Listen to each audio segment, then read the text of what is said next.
Hello, everyone. This is Mike Ronchetti. I'm excited to have a fellow business owner from Indiana with us today. My guest started Indiana Elite Cleaning just under 2 years ago, and he's already making a big impact in the marketplace. It is my pleasure to welcome to the show today Alejandro Saucedo, excuse me. Alex, come on and Thank you, join Mike. us. Thank you, Mike. It's a pleasure to be here. Let's start with introducing yourself and tell us a bit about your personal story. For example, where were you born? Where are you living at now? And tell us a bit about your family, hobbies, even a funny story or two if you want to include what's your background's about. Well, I grew up in Northwest Indiana in a small rural community. My family and I were migrant workers. So we were in the fields picking crops and produce. And my grandparents had the opportunity to join the Catholic School Corporation's janitorial team, which allowed our family to come out of the harsh conditions of field laboring. So from a very early age, I seen cleaning from a magnificent lens of opportunity. I never thought of it as just a mundane, meager position, as some do. And I actually even went to career day in kindergarten as a janitor, and I thought I was so cool.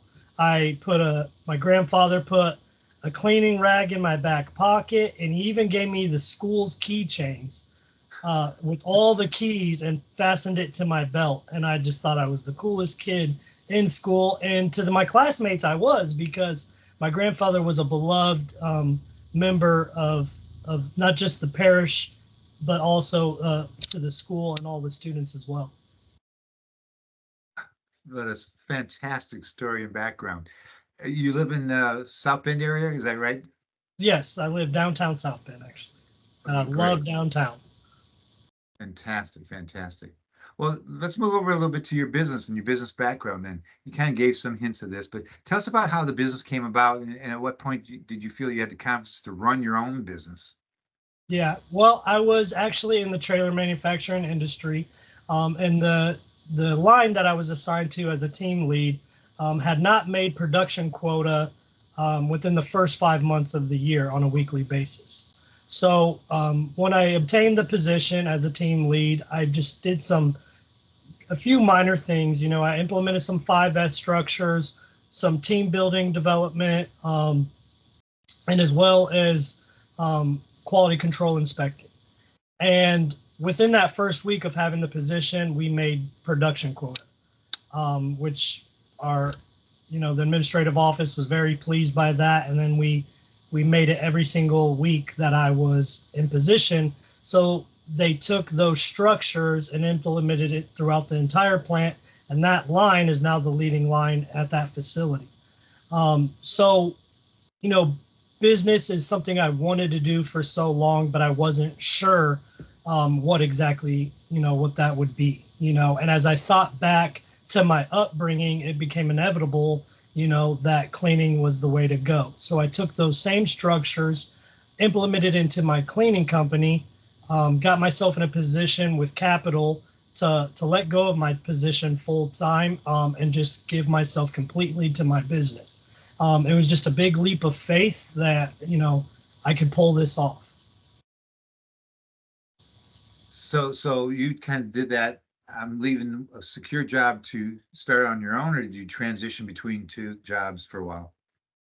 Yeah, no, I like I said, I saved up enough funds to float me for a while so I could just leave my position completely and go straight into the cleaning industry.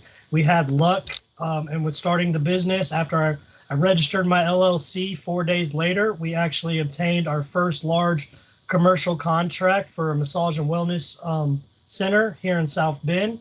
It was at 8,000 square feet, and it did well for us throughout the first year of our business. Fantastic. So for everyone listening, if you want to check out his company, we'll have the link in the description here that's inside the podcast, as well as any comments about that on his LinkedIn account, and we'll have that posted also. So you'll be able to access his information about his company and website. Fantastic stuff. So do me a favor, Alex, share a story of where someone pushed or inspired you that you could do it and the impact that had on you. I would say when the director of procurement for the Indiana Toll Road had basically been vetting me for some time through our NIMBA group, which is the Northern Indiana Minority Business Association. He was a member, I was a member, and he had told me about some opportunities with the Indiana Toll Road that would be coming down the pipeline.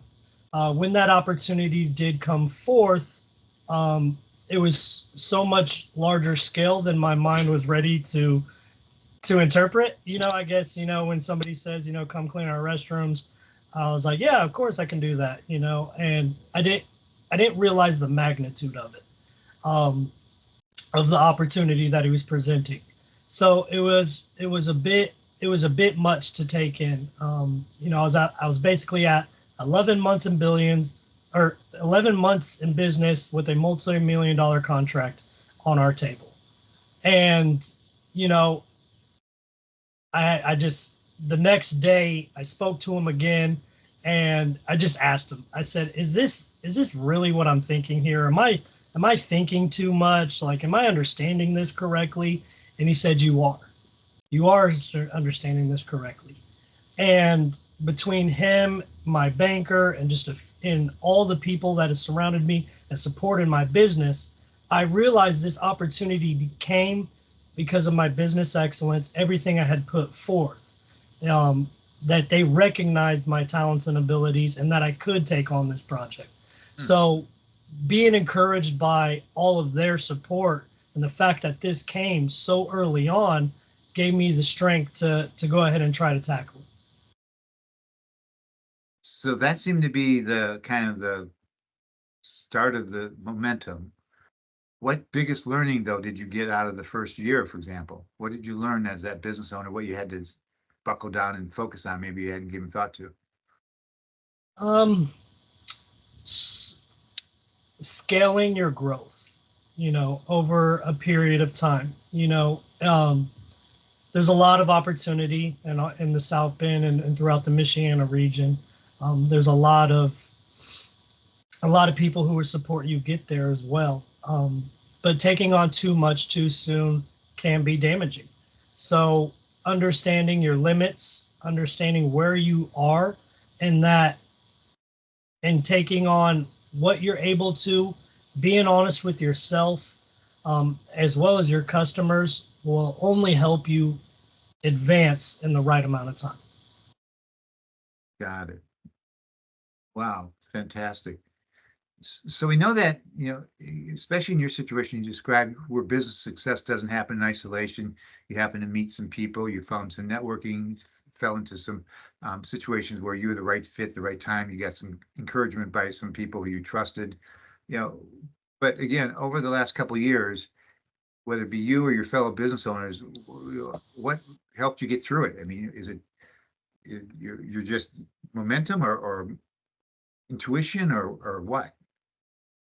I would say just it was everybody that was around us, right? It was we were making leaps and bounds with making the right connections. And when sitting with these new connections, who are now advisors, part of our board, and to see them assess and advise and see how well we were doing and that we were on the right track gave us, the right confidence that we were doing right. Fantastic.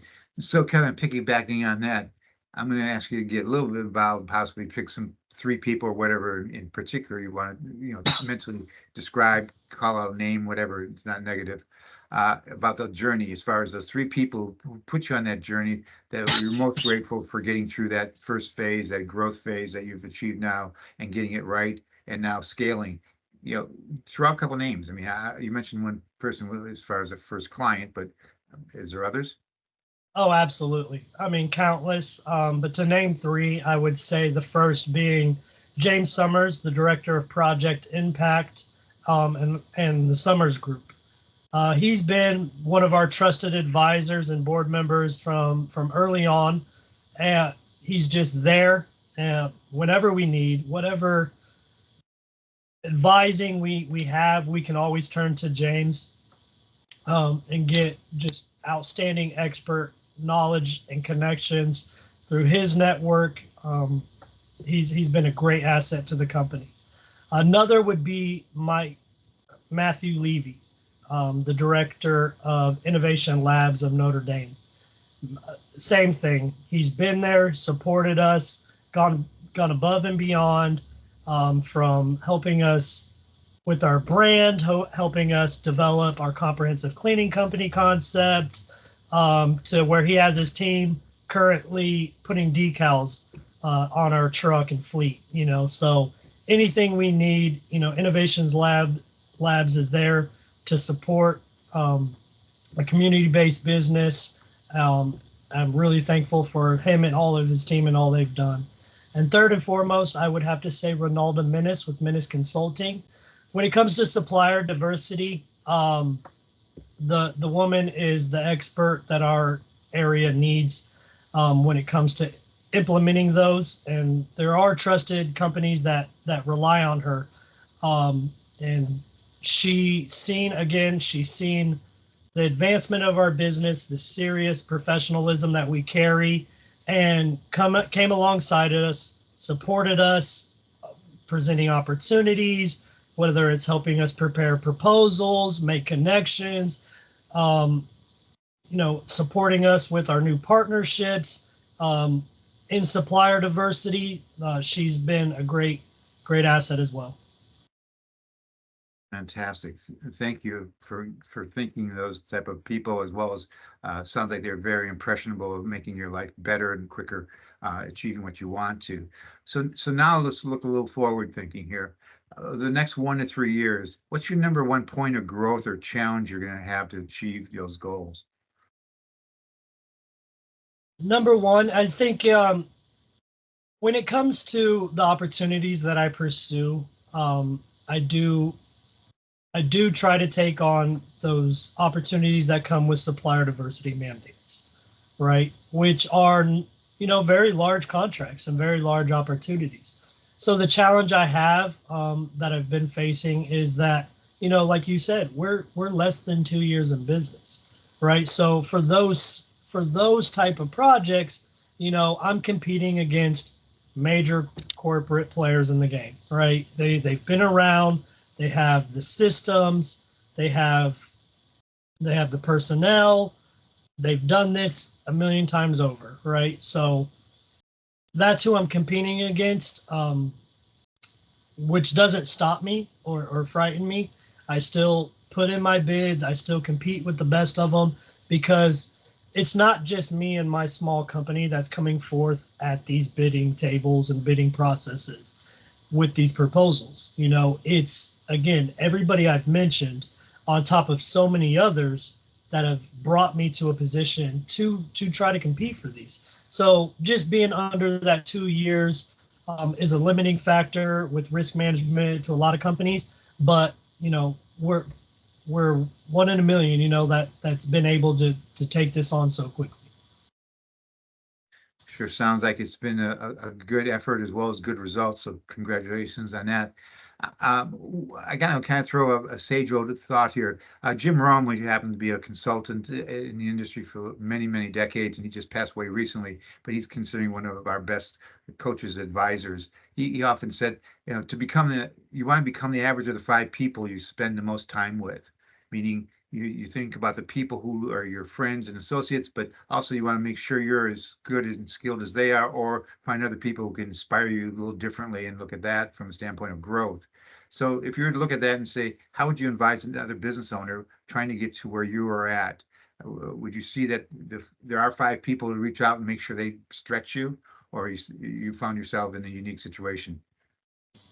I would say absolutely. It's kind of what I've been saying throughout the whole podcast, is that I've only gotten to where I am because of everybody that supported us, right? So definitely finding those other business leaders, making connections, putting yourself out there, not just, with your handout, but how can I help others, right? And I think that's what led all those leaders that do support me. They recognize that I'm not just doing this so I could go big, rich, and famous myself, but it's so I could be a community asset, helping other minority business owners scale.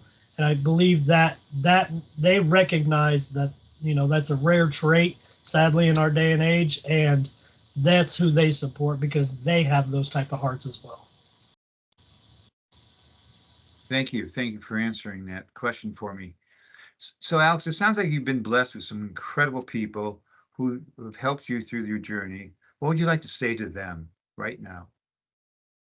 Just thank you for all the value you bring to my life on a regular basis, for being those trusted people that I can lean on no matter what, that I not just through the difficulties, but I can celebrate this journey with together. Indiana's Elite Cleaning has made such an impact throughout this community, and it's only been through your hands, your time, your effort in supporting us. Fantastic. Alex, thank you. It's been a pleasure speaking with you today, and thank you for being on the show. Thank you.